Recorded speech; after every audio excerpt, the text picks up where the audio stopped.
बड़नगर के ग्राम लिखोदा में पुराने विवाद के चलते दो पक्षों में विवाद हो गया। विवाद इतना बड़ा कि दोनों पक्षों में जमकर मारपीट हुई और खूनी संघर्ष देखने को मिला, जिसमें 10 लोग घायल हो गए। एक शहजाद खान की मृत्यु हो गई। दोनों पक्ष की रिपोर्ट पर पुलिस ने बलवा व प्राणघातक हमले की धाराओं में प्रकरण दर्ज किया। हमले में घायलों का उपचार चल रहा है। एसडीओपी पुलिस बड़नगर महेंद्र सिंह परमार ने मीडिया को जानकारी देते हुए बताया कि ग्राम लिखोदा दो पक्षों में विवाद हुआ, जिसमें दोनों ओर से प्राणघातक हमला हुआ है। दोनों पक्ष की तरफ से रिपोर्ट दर्ज कराई गई है। मामला जांच में लिया गया है। जानकारी देते हुए पुलिस अधिकारी ने बताया कि रुस्तम खान के लड़के समीर खान और रईस खान की लड़की के बीच संबंधों को लेकर दोनों पक्षों में विवाद चल रहा था। कुछ समय पहले दोनों पक्ष ने आपस में बैठकर राजीनामा कर लिया था, लेकिन इसी बात को लेकर फिर से विवाद हुआ। विवाद काफी बढ़ गया था, जिसके चलते दोनों पक्षों में जमकर हथियारों से हमला हुआ। ये बड़ी घटना में तब्दील हो गया, जिसमें दोनों पक्षों के 10 से अधिक लोग घायल हो गए। गंभीर रूप से घायल शहजाद खान को उज्जैन ले जाते समय रास्ते में मौत हो गई। वहीं गंभीर घायलों का अस्पताल में इलाज चल रहा है। घटना में ट्रैक्टरों से हमला करने का वीडियो भी तेजी से वायरल हो रहा है। मृतक की लाश को थाने पर लेकर पहुंचे परिजनों को थाना प्रभारी अशोक पाटीदार और पुलिस अधिकारियों ने समझाइश दी और कहा कि मामला दर्ज कर लिया गया है। पुलिस के द्वारा आगे कार्रवाई जांच के दौरान की जाएगी। थाना बड़नगर क्षेत्र में जो है लिखोदा गांव पड़ता है। मुस्लिम समाज के लोग वहाँ रहते हैं ज़्यादातर, और उनका कुछ आपसी लड़का और लड़की में कोई भागने को लेकर कोई विवाद हुआ था। उस बात को लेकर जो है उनको आपसी में आज दोनों पक्ष के लोग इकट्ठे होकर जो है इनमें आपस में झगड़ा हुआ है, जिसमें धारिया का उनके द्वारा उपयोग किया गया, जिसमें एक पक्ष से जो है शहजाद खान जिसकी मृत्यु भी हुई है। सूचना पर से तुरंत बल भी वहाँ पहुँच गया था और यहाँ पर जो है मेडिकल करवा के शीघ्र उनको मेडिकल के लिए रवाना कर दिया था। तत्काल ही हमारा बल भी वहाँ पहुँच गया था। उसमें दोनों पक्षों पर जो है कि फरियादी जो है कि आशिक खान है पक्ष के, और दूसरे पक्ष से जो है सद्दाम, इन दोनों पक्षों की तरफ से जो है धारा 109 के अंतर्गत जो है और अन्य धाराएँ जो है इसमें लगाई गई हैं और अपराध पंजीबद्ध किया गया है। शीघ्र ही जो है इसमें जो भी इसमें शामिल है उसकी गिरफ्तारी की जाए। बीती रात एक बेकाबू कार सिंधी कॉलोनी चौराहे पर निर्माणाधीन मकान में जा घुसी। कार की टक्कर से वहां खड़े 3 दोपहिया वाहनों सहित मकान को भी नुकसान पहुंचा है। घटना सिंधी कॉलोनी चौराहे पर नारायणपुरा में बुधवार गुरुवार दरमियानी रात 1:15 की है। कार क्रमांक MP 13 ZA 9753 तीनबत्ती चौराहे से इंदौर की तरफ जा रही थी। इस दौरान कार अचानक हरदयाल गोठवाल के निर्माणाधीन मकान नारायणपुरा में जा घुसी। कार की रफ्तार इतनी तेज थी कि दुकान के बाहर लगे टीन शेड के एंगल तोड़ते हुए लोहे की सीढ़ियों से टकराने के बाद मुड़कर दुकान के शटर से टकराई। इस घटना में एक्टिवा एक्सेल और बाइक कार के नीचे दब गए। कार में से 10-11 गांजे की पुड़िया, सिगरेट, शराब की बोतल रखी थी, जिसे माधोनगर थाने के पुलिसकर्मी अपने साथ ले गए। घटना की सूचना माधोनगर पुलिस को दी गई, जिस पर पुलिस ने केस दर्ज किया है। TI राकेश भारती ने बताया कि नारायणपुरा में हुई दुर्घटना के बाद थाने से बीट पार्टी मौके पर गई थी। मुझे कार से एक गांजे की पुड़िया मिलने की जानकारी है। साथ ही 20,000 रुपए का सेल्फ चेक भी बरामद हुआ है। मकान मालिक हरदयाल ने बताया कि देर रात को हुई घटना में करीब 4 लाख रुपए से अधिक का नुकसान हुआ है। गोठवाल ने आरोप लगाया है कि कार चालक नशे में था। पुलिस ने कार में से 10 से अधिक गांजे की पुड़िया, सिगरेट, पानी की बोतल और एक चेक बरामद किया है। फिलहाल पुलिस ने शिकायत दर्ज कर मामले की जांच शुरू कर दी है। ड्राइवर की तलाश की जा रही है।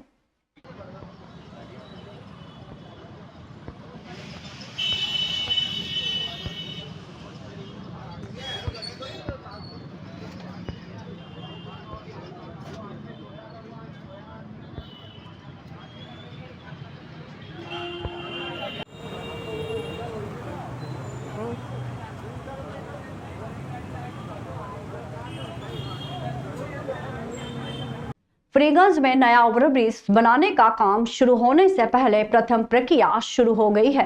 प्रथम प्रक्रिया के दौरान फिलहाल ठेकेदार कंपनी ने पियर्स की डिजाइन बनाने के लिए साइल टेस्टिंग शुरू कर दी है। जिसके आधार पर डिजाइन तैयार होगी। मुख्यालय से इसे मंजूरी मिलने के बाद काम शुरू किया जा सकेगा। इस कारण साइल टेस्टिंग शुरू कर दी है। फ्रीगंज में पुराने ब्रिज के समानांतर नया ब्रिज बनाने की योजना है। इसे अब 20.40 मीटर चौड़ा बनाने की योजना तैयार की गई है। चामुंडा माता मंदिर से तरफ से शुरू होगा, जो टावर की ओर जाने वाले मार्ग से जुड़ेगा। ब्रिज की योजना में रेलवे के हिस्से को छोड़कर कुल 8 पियर्स बनाए जाएंगे। इसकी रिपोर्ट के आधार पर डिजाइन तैयार की जाएगी। इस डिजाइन को भोपाल में मुख्यालय को भेजा जाएगा। इसकी मंजूरी में थोड़ा वक्त लग सकता है। ब्रिज का निर्माण अब विनोदालय के मकानों के ऊपर से होगा। इस कारण इन मकानों को खाली कराने की प्रक्रिया भी शुरू कर दी गई है। इसके लिए प्रशासन ने सभी रहवासियों को पूर्व में नोटिस थमा दिए हैं।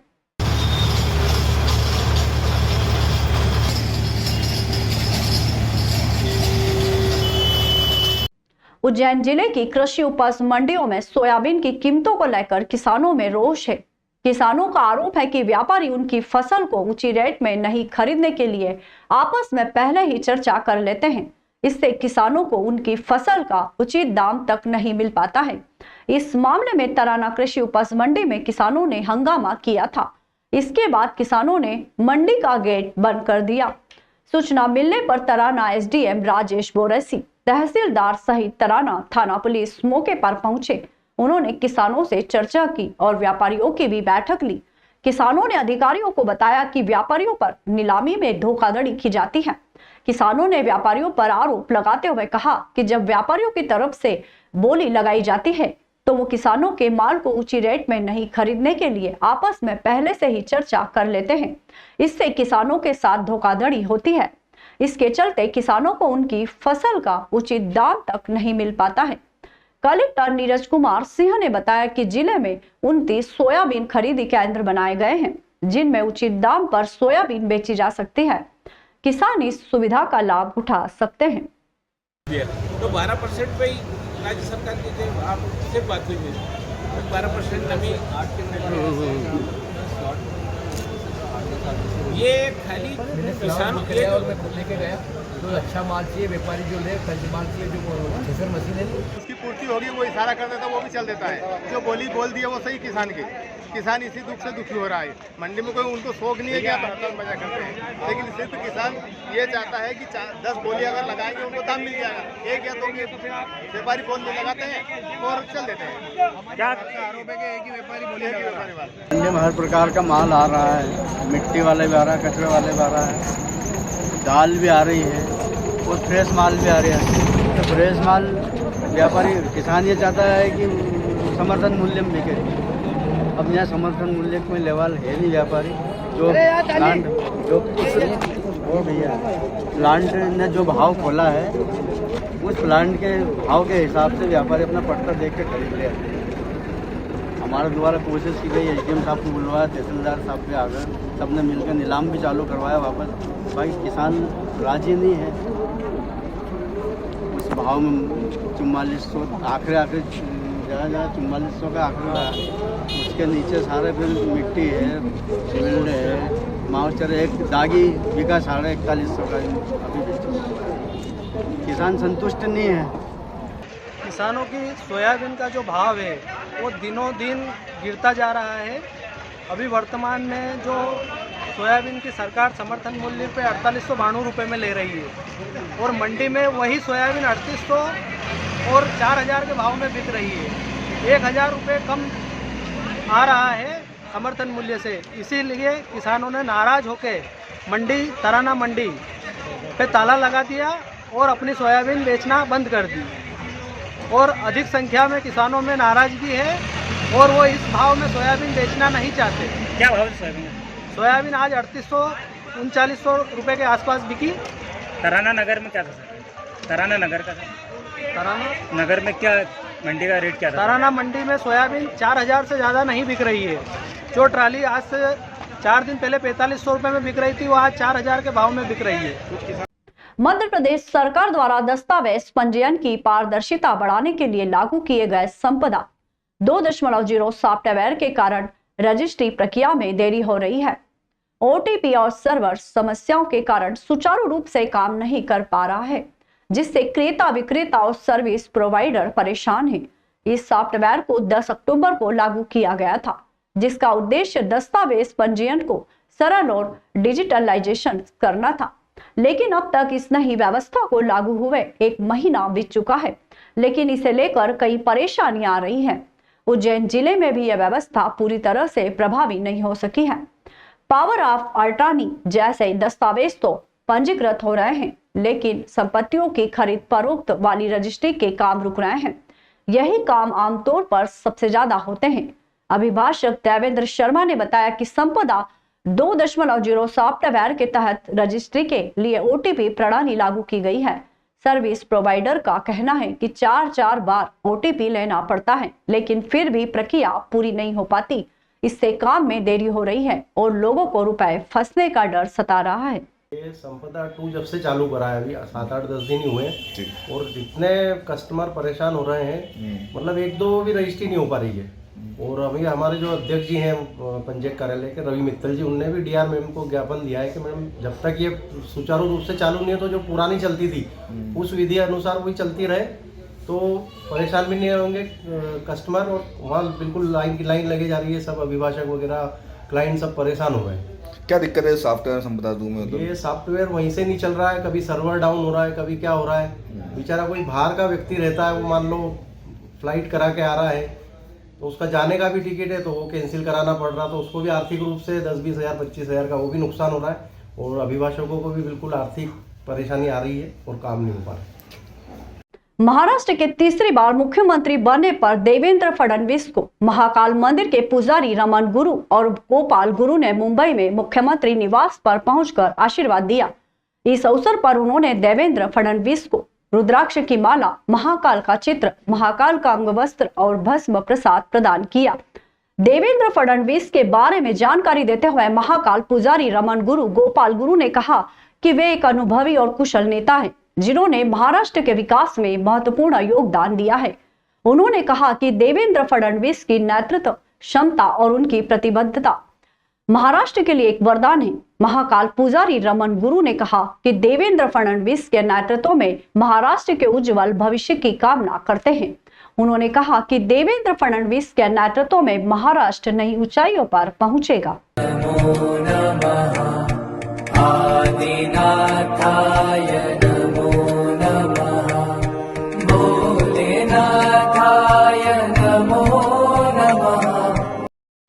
महिदपुर सिटी से लगा गांव लाखाखेड़ी नाहरपुर, जहां पर वर्षों से विद्युत डीपी नहीं होने हरिजन बस्ती के साथ समस्त ग्रामीण जनों को विद्युत के अभाव में अपना जीवन यापन करना पड़ रहा है, जिसको लेकर समाज सेवी विजय सिंह गौतम, जो सभी की मदद के लिए हमेशा अग्रसर रहते हैं, उन्हें ग्राम लाखाखेड़ी नाहरपुर में आमंत्रित किया और बिजली की समस्या से अवगत करवाया।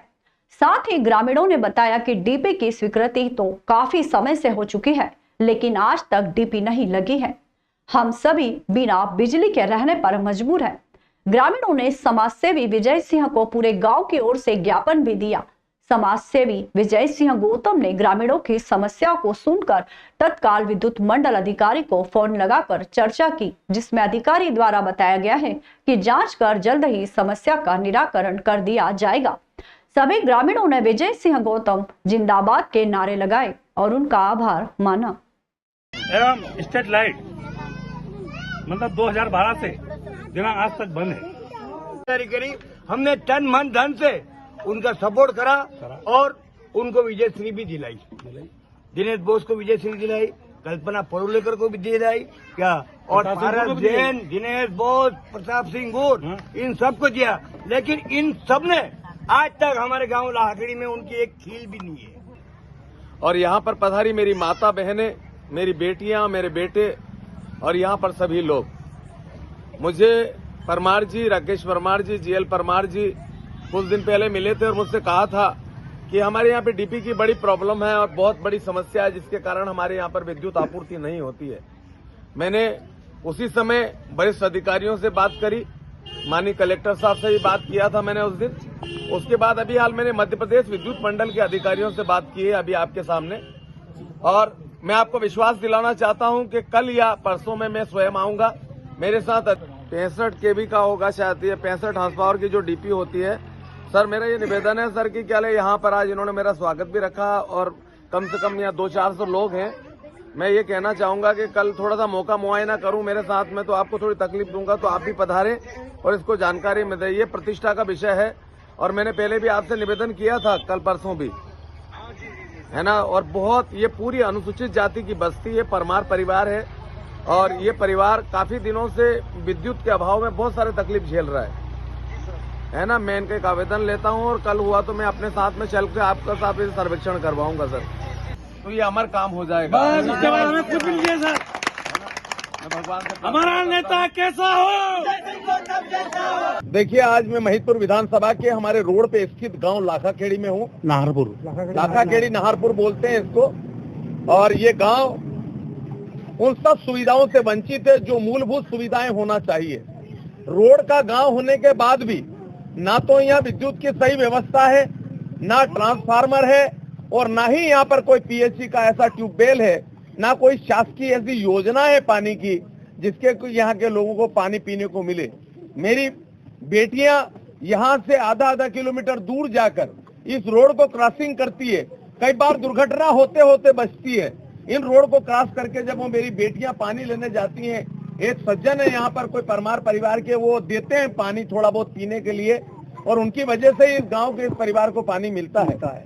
एक तो पानी की व्यवस्था, दूसरा हमारा ट्रांसफार्मर नहीं है, डीपी स्वीकृत हो चुकी है कई दिनों पहले 65 हॉर्स पावर की यहाँ पर। मैंने आज उच्च अधिकारी से बात की है मध्य प्रदेश विद्युत मंडल के यहीं पर, और उनने मुझे एश्योर किया है कि कल या परसों हम मौका देखेंगे आपका और अगर हुआ तो तुरंत डीपी को लगाने का काम करेंगे। मैं धन्यवाद देना चाहता हूं यहाँ के खास तौर से उन परमार परिवार को, यहाँ के सरपंच सम्मानी बली मोहम्मद जी को, यहाँ के सचिवगण जी को और यहाँ की मेरी माता बहनें और मेरी बेटियां जो सबसे ज्यादा पीड़ित है, जिससे सबसे ज्यादा तकलीफ इन्हीं बेटियों को है। पिता और बेटे तो लाते नहीं है पानी, मेरी बेटियां ही लाती हैं, उन्हीं को सबसे ज्यादा तकलीफ है। मेरी बेटियों की समस्या मैं दूर करूंगा, ये वादा करता हूं। और 2-4 दिन में मैं यहाँ डीपी की व्यवस्था कर रहा हूं। अगर उसमें कहीं आर्थिक जरूरत और कलेक्शन भी करने की जरूरत पड़ी तो मैं करूंगा उसमें इनकी मदद। इस लाखाखेड़ी गांव में आज मैं आया हूं और लाखाखेड़ी वालियों को और मेरी बेटियों को खास तौर से मैं ये एश्योर करता हूं, उनको विश्वास दिलाता हूं कि बेटा तुम्हारे दुख के दिन जल्दी खत्म होने वाले हैं, अब तुम्हारे दुख के दिन नहीं रहेगा। मेरी बेटियों को रोड क्रॉस नहीं करना पड़ेगा, मेरी बेटियों को लंबी दूरी से पानी भरकर नहीं लाना पड़ेगा। उज्जैन में आयोजित कार्तिक मेले में निगम अध्यक्ष कलावती यादव ने एक प्रदर्शनी का शुभारंभ किया। इस प्रदर्शनी में नगर निगम द्वारा किए जा रहे विकास कार्य, सौंदर्यीकरण कार्य, शासन की जनहितैषी योजनाएं, मुख्यमंत्री तीर्थ दर्शन योजना, स्वच्छता गतिविधियां, जन भागीदारी कार्यों और माननीय मुख्यमंत्री डॉक्टर मोहन यादव द्वारा किए गए लोकार्पण एवं भूमि पूजन के कार्यों की जानकारी दी गई। प्रदर्शनी के शुभारंभ अवसर पर निगम सभापति कलावती यादव ने कहा कि शासन की जनहितैषी योजनाएं और नगर निगम द्वारा किए जा रहे विकास कार्यों की जानकारी प्रदर्शनी के माध्यम से जनता के बीच पहुंचती है। उन्होंने कहा कि कार्तिक मेले में प्रतिदिन हजारों की तादाद में शहरवासी आते हैं और जब वह प्रदर्शनी का अवलोकन करेंगे तो उन्हें शासन एवं नगर निगम द्वारा किए जा रहे कार्यों की जानकारी मिलेगी। इस अवसर पर प्रदर्शनी समिति के संयोजक सुरभि सुनील चावंड, पार्षद जानीबाई, संतोष राठौर, जोन अध्यक्ष सुशील श्रीवास, उपाध्यक्ष आनंद किची, महामंत्री गजेंद्र खत्री, मंडल अध्यक्ष हेमंत वर्मा एवं नगर निगम के अधिकारी रवि राठौर, आदित्य शर्मा, आनंद भंडारी, सर्वश्री राजवीर सिंह तोमर, नरेश राठौर, जगतपाल वर्मा, इंदर सिंह गहलोत उपस्थित रहे।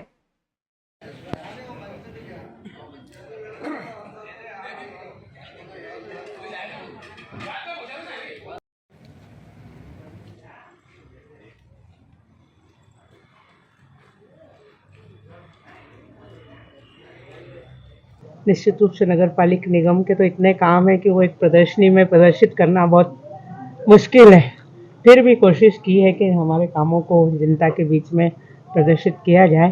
तो बाकी विभागों की प्रदर्शनी भी लगती है जो जन कल्याणकारी योजनाओं से संदर्भित है। शिक्षा विभाग की प्रदर्शनी है जो वर्ष भर बच्चे अपने विद्यालय में अपनी प्रतियोगिता के माध्यम से विभिन्न प्रदर्शन बनाते हैं। तो उन सब चीज़ों के लिए जेल की प्रदर्शनी लगती है, महिला बाल विकास की प्रदर्शनी लगती है, अन्य सभी विभागों की प्रदर्शनी हर साल लगती है।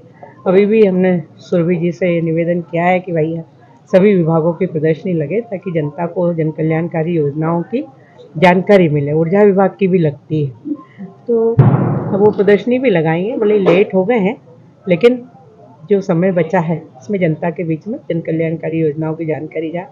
इस अवसर पर मैं सुरभि जी को और उनकी पूरी प्रदर्शनी स्टॉल समिति के सब सदस्यों को बधाई और शुभकामनाएं देती हूँ। निश्चित रूप से बहुत सुंदर प्रदर्शनी लगाई है। महिदपुर के ग्राम कड़ाई में आयोजित गौतम क्रिकेट टूर्नामेंट का फाइनल मैच संपन्न हुआ। इस टूर्नामेंट में 50 टीमों ने भाग लिया और लगातार 24 दिन तक मैच खेले गए। प्रतियोगिता के दौरान लगातार एक दिन में से 3-4 मैच खेले गए, जिसमें man of the match, best bowler, best man के साथ कई पुरस्कार रखे गए थे। फाइनल मैच में महिदपुर की संगम टीम ने प्रथम पुरस्कार जीता और 21,000 रुपए की नगद राशि और ट्रॉफी प्राप्त की। साथ ही सभी सहभागी टीमों को पुरस्कार स्वरूप एक बैट और बॉल का वितरण कर टीमों का हौसला अफजाई किया। समाज सेवी विजय सिंह गौतम ने फाइनल मैच में शिरकत की और विजेता टीम को बधाई दी। उन्होंने बताया कि वह खेल प्रेमियों के लिए हमेशा अग्रसर रहते हैं और पूरे विधानसभा क्षेत्र में इस प्रकार की गौतम ट्रॉफी का आयोजन किया जाएगा। विजेता जो है पुरस्कार ट्रॉफी दी जा रही है। आपने जो कह दिया समझ लो वो हो गया।